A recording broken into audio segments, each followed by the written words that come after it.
Hello and welcome to our annual prize giving for the best papers. First, we're going to present the author and the story around the best clinical paper in hypertension this year. And I would like to ask the senior author to tell us about the hypothesis and the idea for this study first. Thank you. First of all, thank you for selecting us. We're so delighted with this. The paper really came about because for a long time we've been working in the field of cardiovascular disease and kidney disease. But we kept getting asked, is this really just kidney disease, or why isn't it the things that accompany kidney disease? Aren't you looking at patients with high blood pressure and diabetes and all the other things?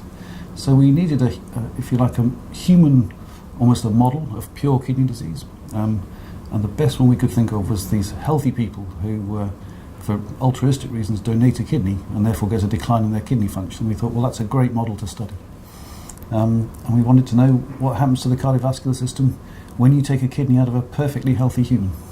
So this is clearly very interesting. It's not been done in similar design before, so it's also very original. Could you tell us the summary of your main findings? Yeah. One of the things we thought we needed to do is to get a control group as well, because when you're comparing this really healthy group, to donate a kidney you have to be perfectly healthy. You can't even have hypertension. Yeah.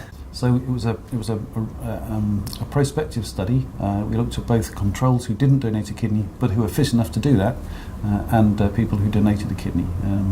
And we were looking at a number of parameters, but the primary endpoint was left ventricular mass. So we wanted to know, does your left ventricular mass go up? Do you get left ventricular hypertrophy effectively, or at least the beginnings of left ventricular hypertrophy, if you get a decline in kidney function?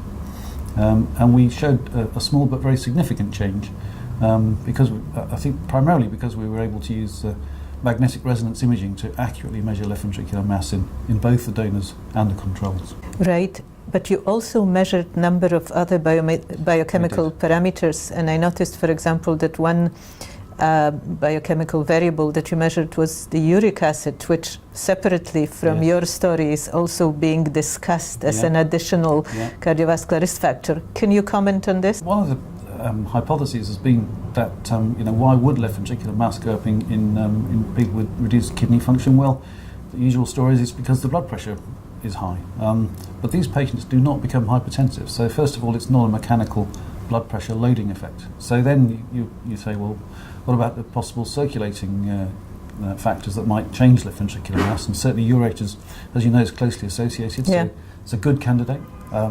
We're also really interested in the fact that we saw some changes in a substance called FGF23. Now this is a kind of a slightly weird story.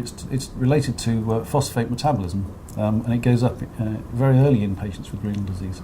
But FGF23 doesn't just affect phosphate metabolism.